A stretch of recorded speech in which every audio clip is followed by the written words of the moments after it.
How to remove your Microsoft account from Windows 11.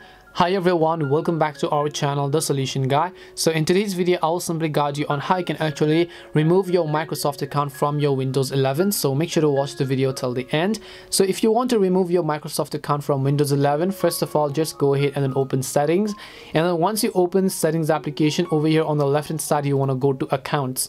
And once you go to accounts, on the right hand side, you'll find the option called email and accounts, right? Basically, you want to just make sure to click on email and accounts option. Once you click on the option called email and accounts, you will see all the sorts of information, and then you will see the accounts that I've added at the top. So as you can see, I have one Outlook, which is my Microsoft account. I'll just click on the drop down menu, and then I'll go to account settings over here. So basically, once I click on manage button next to account settings, you'll see this option pop up where you'll find still button that says delete account from this device. You can just click on this option, and it says, if this account, all content associated with it will be removed from this device. So just click on the delete button, and the Microsoft account will be successfully deleted from your Windows. And that's it on how you can actually remove your Microsoft account from Windows 11. We hope the video was really helpful, and if it did help you, then make sure to leave a like and subscribe to the channel. And if you've got any more questions, feel free to leave them down. Thank you very much for watching, and see you in the next video.